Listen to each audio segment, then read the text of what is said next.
Assalamualaikum warahmatullahi wabarakatuh.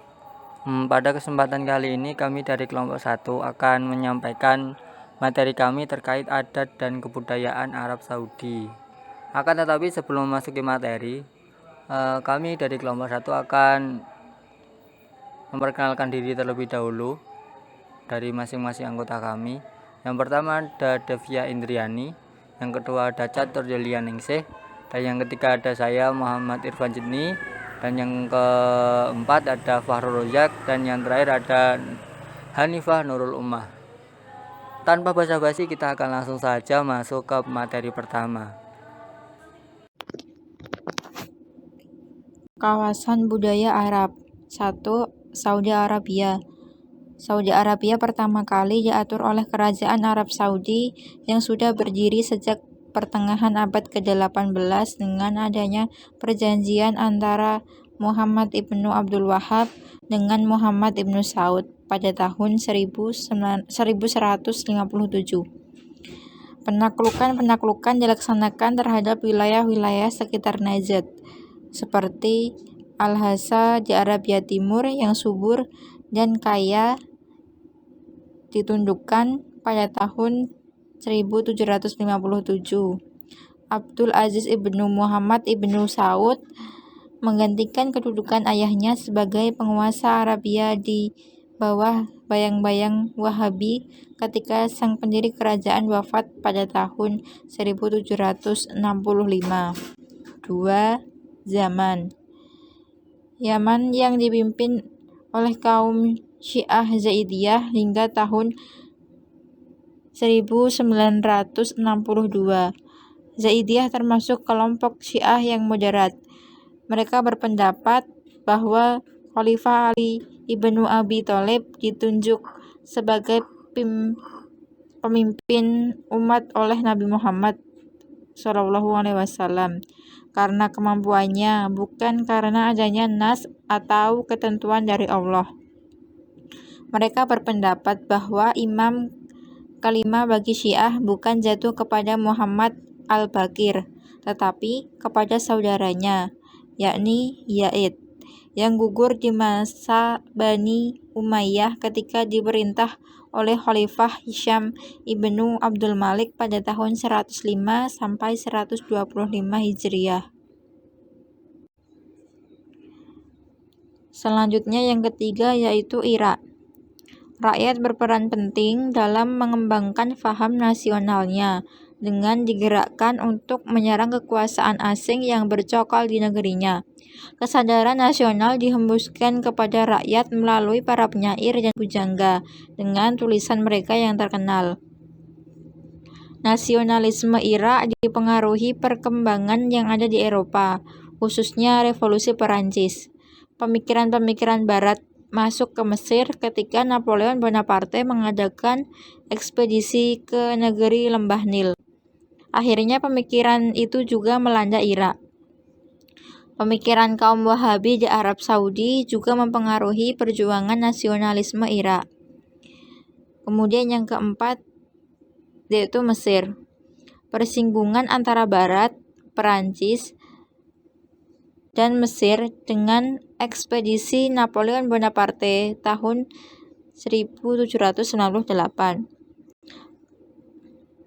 Ketika Perancis angkat kaki dari Mesir, pemerintahan diganti oleh Muhammad Ali Pasha sebagai gubernur Turki yang mendapat otonomi atas wilayah tersebut. Ia memulai memodernisir Mesir, terutama di bidang militer, dan berkuasa hingga tahun 1848. Kemudian diganti oleh anaknya Ibrahim Pasha. Pada tahun 1882, pemberontakan Urabi Pasha terhadap Inggris yang menguasai Mesir. 5. Syam. Syria, Palestina, Yordania, dan Lebanon dahulu kala adalah termasuk wilayah Syam. Namun, di masa modern, wilayah itu mempunyai perkembangannya sendiri-sendiri. Syria pada abad pertengahan selalu dikuasai oleh penguasa dari Mesir. baik di masa Ayyubi, Mamluk, maupun Turki Utsmani yang berkuasa di negeri Sphinx dan piramid itu hingga abad modern. Yang selanjutnya yaitu wilayah Arab pra-Islam. Jazirah Arab yang tandus dan gersang, dikelilingi oleh air pada 3 sisinya, dan pada sisi keempat dikelilingi oleh padang pasir.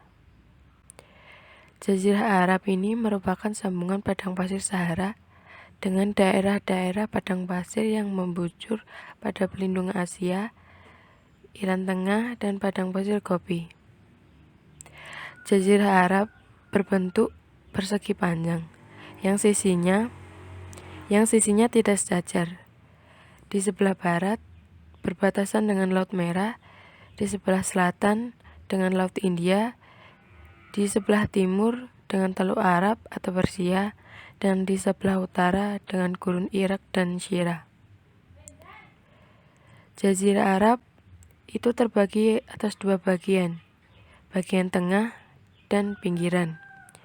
Bagian tengah terdiri dari tanah pegunungan yang jarang mendapat hujan dan penduduknya sedikit sekali, yaitu terdiri dari kaum pengembara yang selalu berpindah-pindah tempat, menuruti turunnya hujan dan mencari padang-padang yang ditumbuhi rumput tepang dan mengembalakan binatang ternaknya.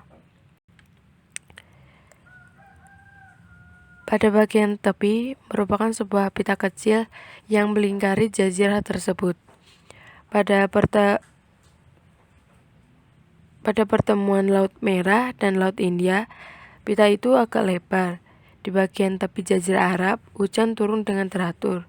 Karena itulah penduduknya tidak mengembara dan menetap pada satu tempat. Yang selanjutnya yaitu Islam dan pengaruhnya pada budaya Arab. Arab sebelum datangnya Islam. Masyarakat Arab merupakan masyarakat yang sebenarnya memiliki banyak sisi positif dan kelebihan, seperti dermawan, pemberani, setia, ramah, sederhana, pandai bersyair, dan memiliki ingatan yang kuat. Tetapi kemerosotan moral, kejahatan, kemusyrikan, ketidakadilan, dan fanatisme suku mampu menenggelamkan kearifan lokal yang ada. Dalam hal perkawinan atau pernikahan, masyarakat jahiliyah sangat permisif terhadap laki-laki untuk menikah dengan perempuan sebanyak-banyaknya, namun tanpa mahar atau mas kawin. Selain itu, ada pula kebiasaan bahwa anak laki-laki yang paling tua dapat memiliki semua wanita yang telah dinikahi oleh bapaknya sebagai bagian dari warisan dari sang ayah.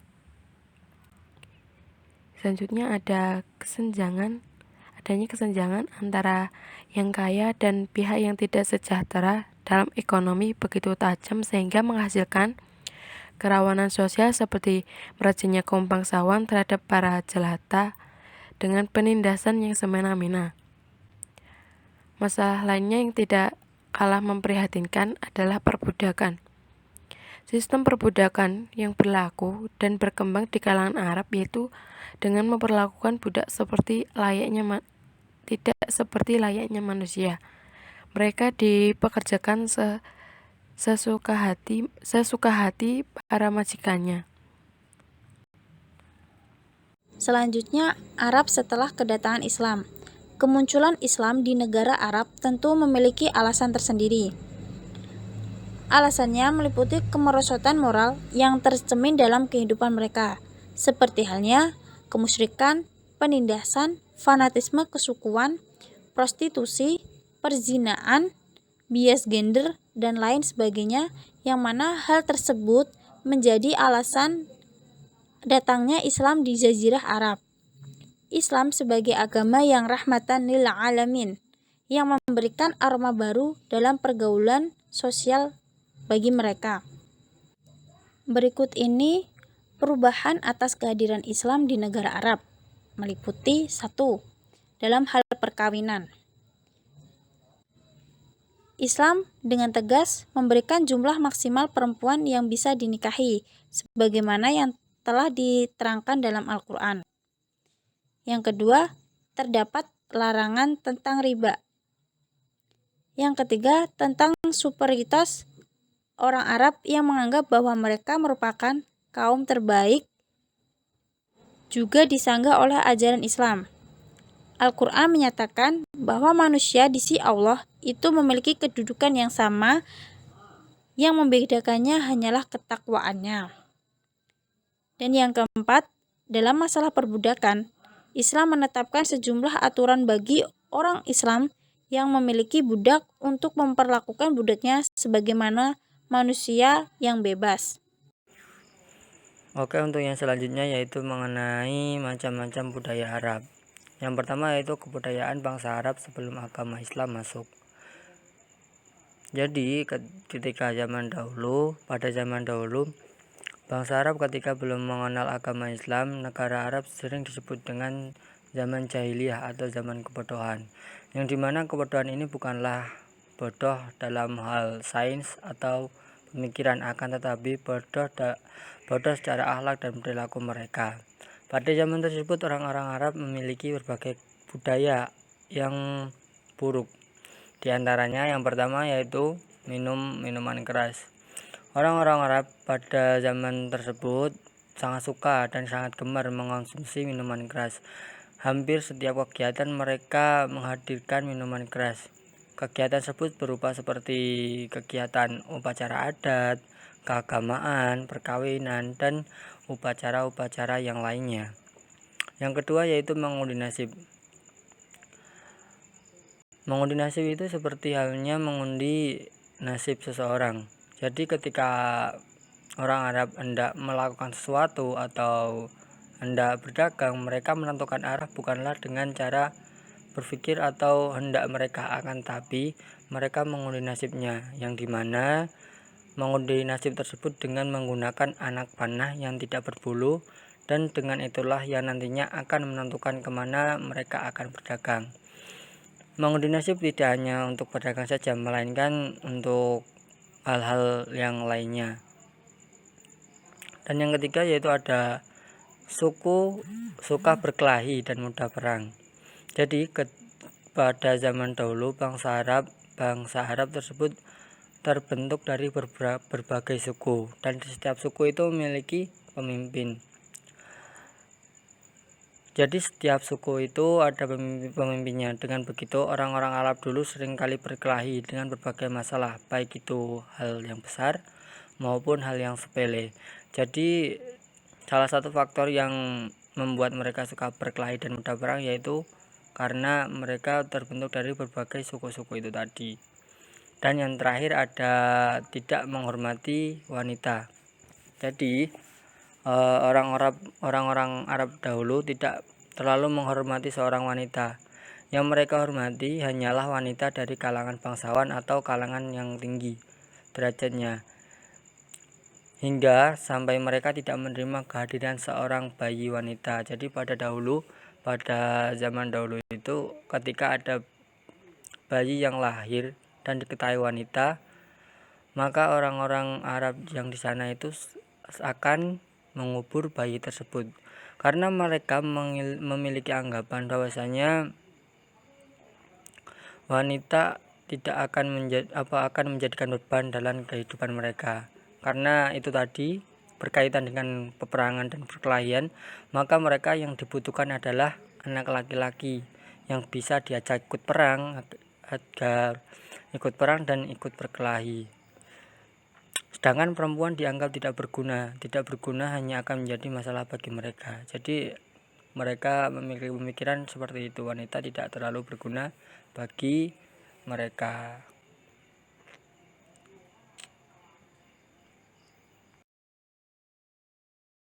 Mungkin cukup itu yang dapat kami sampaikan, semoga bermanfaat. Kurang dan lebihnya kami mohon maaf. Billahi taufiq wal hidayah. Wassalamualaikum warahmatullahi wabarakatuh.